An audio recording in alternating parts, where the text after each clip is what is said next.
कार्यक्रम के पुण्यार्जक हैं श्री मोनू बड़जात्या, वंदना बड़जात्या, नसीराबाद, अजमेर। पिता माता श्रीमान भागचंद बड़जात्या, श्रीमती सुशीला बड़जात्या, भ्राता भ्रातावधू श्री मनीष बड़जात्या, अंकिता बड़जात्या, पुत्र पुत्री वर्धन जैन, वर्धिता जैन। समादिष्ट Shri doctor Sukhchand, Shrimati Kusumlata, Akhilesh Pallavi, doctor Rahul, doctor Robi, Aryaman Jain, Kashvi Jain, firm Shri Parshvanath clinic एवं चर्म रोग सेंटर, जगदीश कॉलोनी, गुलाब भवन के सामने, गुना, मध्य प्रदेश। भानु कुमार, शीला जैन, गंगवाल। पुत्र पुत्रवधू कपिल, आरती जैन, पौत्री हितांशी जैन, गौरवी जैन, कोटा वाले। पुत्री दामाद सारिका, सुनील जैन, सेठी, दुबई। दोहिता काव्या जैन, फर्म स्वास्तिक सोल्यूशंस, प्रताप नगर, जयपुर। अजीत मैना सेठी, मोहित ममता सेठी, नीर, रवि, नेहा काला, स्वरा काला, स्वस्ति काला, कमल सुधा सेठी, गौरव माया सेठी, गर्वित मायरव सेठी। महावीर रजनी जैन, पुत्र पुत्रवधू मोहित स्वाति जैन, पुत्री दामाद ज्योति छविश जैन, छवि सौरभ छाबड़ा, दोहिती प्रिशा एवं उर्विका जैन, 56 कैलाश विहार नियर SFS, जैन मंदिर, जयपुर, राजस्थान। बोलिए पंच परमेष्टि भगवान की, भगवान महावीर स्वामी की, अहिंसा परमो धर्म की। परम पूज्य आचार्य गुरुवर श्री विद्यासागर जी महाराज की, परम पूज्य आचार्य श्री समय सागर जी महाराज की, परम पूज्य आचार्य श्री मानतुंग महाराज की जय। वैसे ही आपको देख करके कौन कह रहे हैं?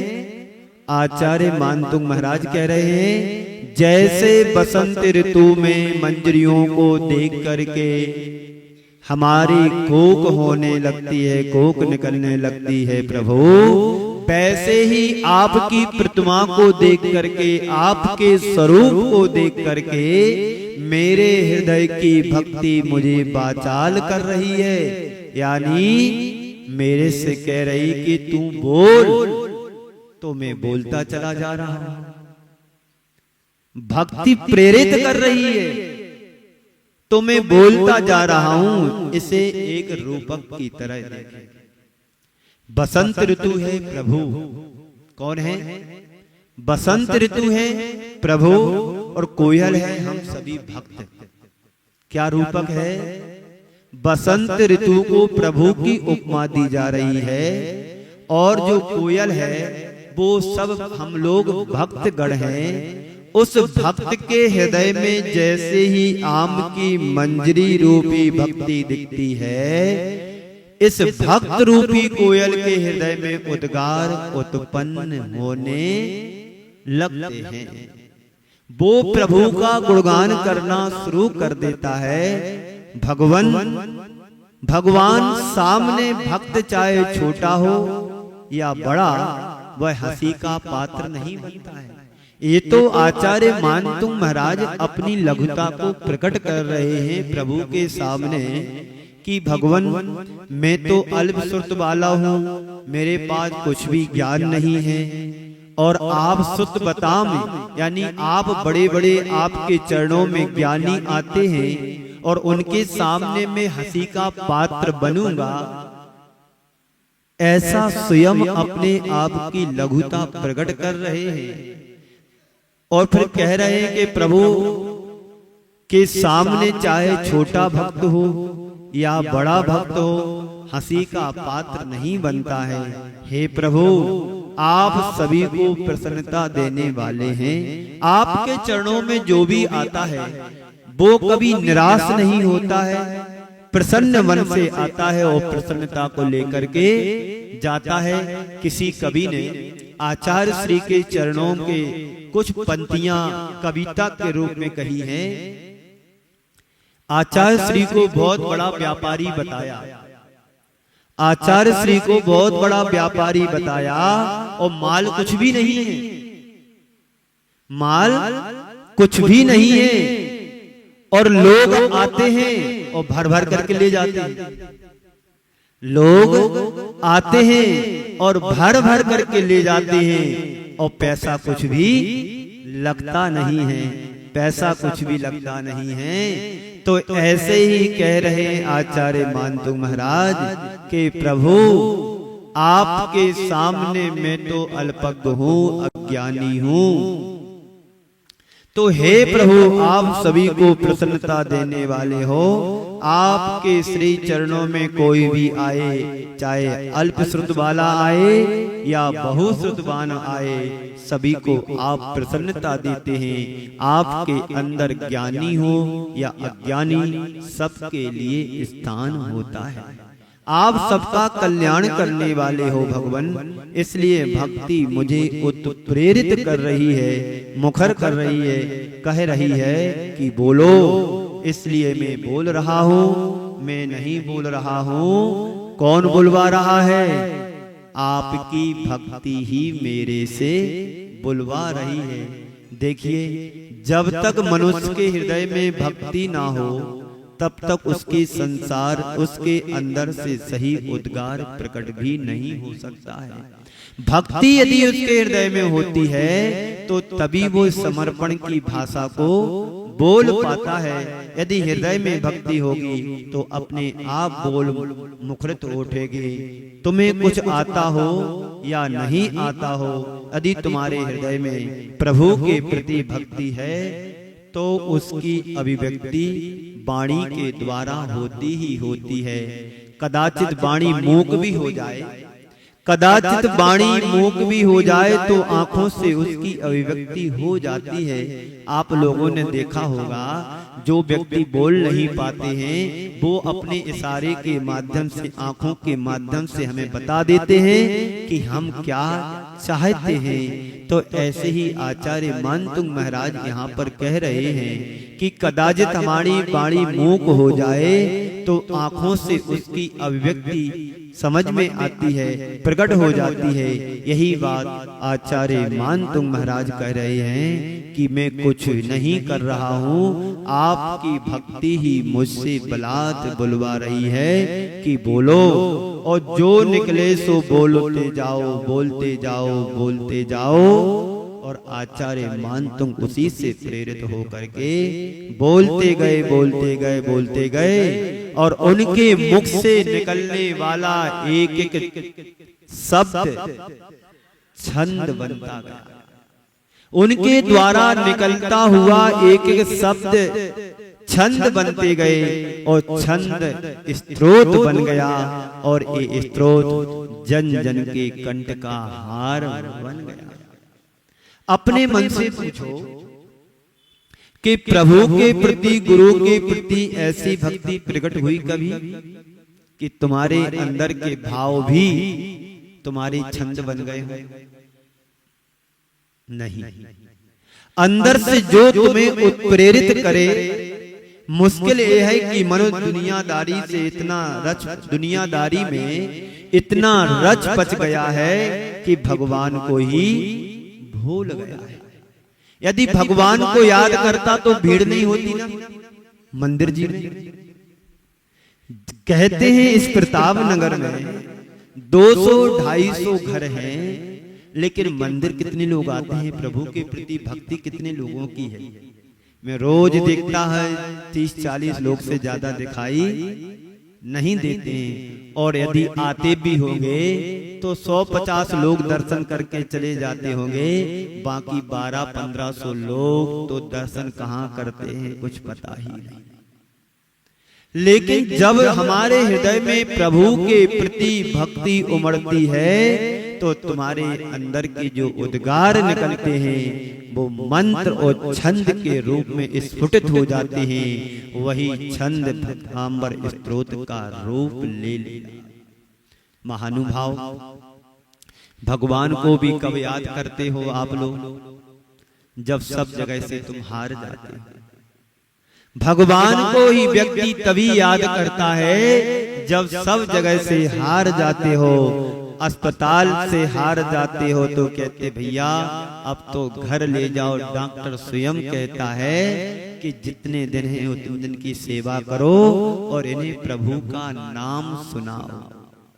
यदि प्रभु का नाम हम पहले ही स्मरण कर लेते, सुमरण कर लेते, तो ये बीमारी काहे के लिए आती? लेकिन होता हमारे साथ विचित्र है, उल्टा है कि जब सबको हार जाते सब जगह से, तब भगवान को याद करते हैं, दृष्टि बदल लेनी चाहिए, तब सच्चे अर्थों में कुछ हमारे जीवन में सार्थक घटित हो पाएगा। महानुभाव, अपने अंतरंग में एक बात अच्छी तरह से बैठा करके रख लेना चाहिए कि जितनी प्रबल परमार्थ के प्रति तुम्हारी भक्ति होगी, हमारा उतना जल्दी बेड़ा पार हो जाएगा। यदि हम शरण माने तो प्रभु को माने, गुरु को माने, वीतरागता को माने, उनकी शरण यदि हमने एक बार स्वीकार कर ली तो हमारा बेड़ा पार निश्चित हो जाएगा, जीवन का उद्धार हो सकता है। फिर दुनिया की कोई भी ताकत हमें रोक नहीं सकती है, और उनकी शरण हमने खो दी तो फिर संसार में तुम्हें कोई बचा नहीं सकता है। वो प्रसंग आज के संदर्भ में बड़ा प्रासंगिक लग रहा है कि जिसने प्रभु की शरण को खो दिया उसे संसार में कोई बचा नहीं सकता है। रामायण का प्रसंग है, सभी ने रामायण देखी है, 2 बार वो रामायण आ चुकी है। 1984 के दरमियान में आई थी, और दूसरी कोरोना में 2020 और 21 में रामायण आई। उसमें एक प्रसंग आ रहा है मुझे याद, जब लंका को पार करना था, लंका पहुंचना था, बीच में समुद्र था, तो इस लंका को पार करने के लिए समुद्र पर पुल बनाया जाए तो कैसे बनाया जाए। उस पूरे संग्राम में एक ऐसे इंजीनियर थे, नल और नील, जो प्रभु के प्रति समर्पित थे। श्री राम के प्रति उनके हृदय में कूट कूट करके भक्ति भरी हुई थी। उस भक्ति से प्रेरित होकर के वो एक एक पत्थर पर श्री राम लिखे और समुद्र में रखते जाएं, जल के ऊपर पत्थर ऐसे तैरने लगे जैसे कोई वो पत्थर मिट्टी के नहीं, पत्थर के नहीं, वो तो थर्माकोल के हैं। जैसे थर्माकोल पानी में डूबता नहीं है ना, ऐसे विशाल विशाल चट्टाने पत्थर उस पर श्री राम लिखे और पानी में रखे वो तैरने लगे। बहुत समय बीत गया, जब श्री राम को लगा कि चलो देख करके आते हैं कितना कार्य हुआ, पुल कितना बना कि नहीं बना, क्या चल रहा है, ऐसा सर्वे करने के लिए श्री राम जाते हैं अपनी सेना के साथ, अपने सहयोगियों के साथ। देखते हैं कि तीव्र गति से कार्य चल रहा है, पुल काफी बन चुका है, बस थोड़ा ही बाकी रह गया है। और जाते हैं, देखते हैं, और एक पत्थर उठा करके स्वयं उस पर श्री राम लिखते हैं। वो पत्थर हाथ से छूटता है तो गुड़ गुड़ गुड़ गुड़ करके पानी में चला जाता है, डूब जाता है। अब बाजू में हनुमान जी खड़े थे। श्री राम ने देखा मेरे हाथ से छूटा हुआ पत्थर डूब गया है, अब मेरी तो बेइज्जती हो गई।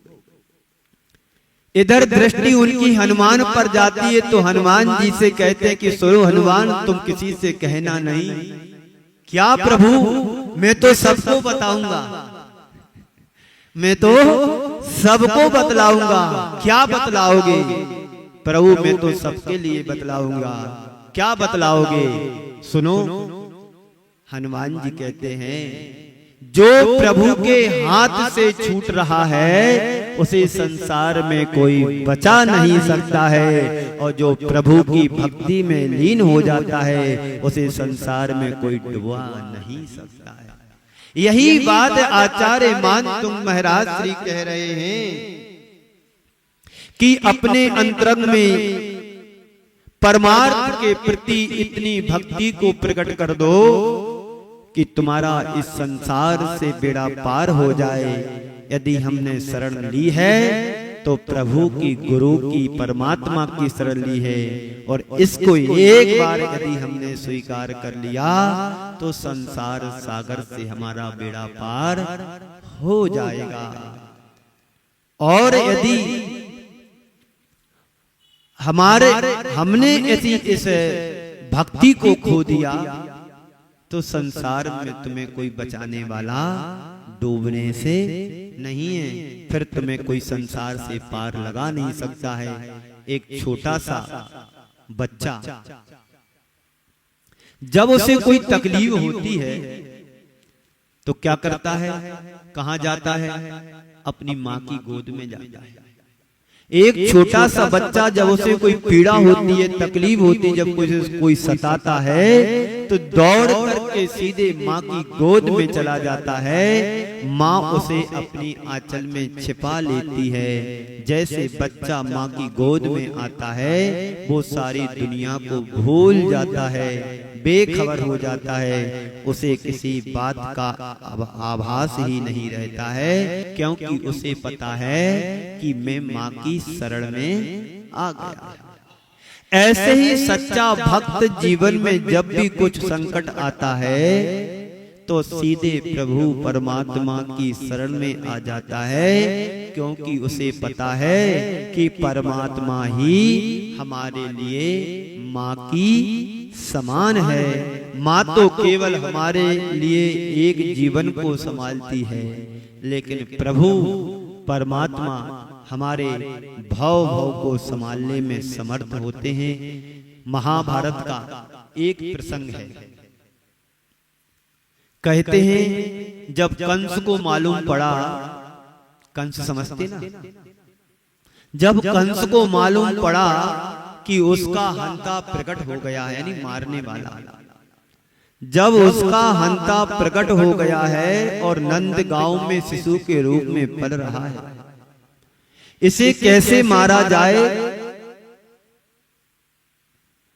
कुछ उसे समझ में नहीं आ रहा। इस कार्यक्रम के पुण्यार्जक थे श्री मोनू बड़जात्या, वंदना बड़जात्या, नसीराबाद अजमेर। पिता माता श्रीमान भागचंद बड़जात्या, श्रीमती सुशीला बड़जात्या, भ्राता भ्रातावधू श्री मनीष बड़जात्या, अंकिता बड़जात्या, पुत्र पुत्री वर्धन जैन, वर्धिता जैन। समादिष्ट Shri doctor Sukhchand, Shrimati Kusumlata, Akhilesh Pallavi, doctor Rahul, doctor Robi, Aryaman Jain, Kashvi Jain. Firm Shri Parshvanath clinic एवं चर्म रोग सेंटर, जगदीश कॉलोनी, गुलाब भवन के सामने, गुना, मध्य प्रदेश। भानु कुमार, शीला जैन, गंगवाल। पुत्र पुत्रवधू कपिल, आरती जैन, पौत्री हितांशी जैन, गौरवी जैन, कोटा वाले। पुत्री दामाद सारिका, सुनील जैन, सेठी, दुबई। दोहिता काव्या जैन, फर्म स्वास्तिक सॉल्यूशंस, प्रताप नगर, जयपुर। अजीत मैना सेठी, मोहित ममता सेठी, नीर, रवि, नेहा काला, स्वरा काला, स्वस्ति काला, कमल सुधा सेठी, गौरव माया सेठी, गर्वित मायरव सेठी। महावीर रजनी जैन, पुत्र पुत्रवधू मोहित स्वाति जैन, पुत्री दामाद ज्योति छविश जैन, छवि सौरभ छाबड़ा। दोहिती प्रिशा एवं उर्विका जैन, 56 कैलाश विहार नियर SFS, जैन मंदिर, जयपुर, राजस्थान।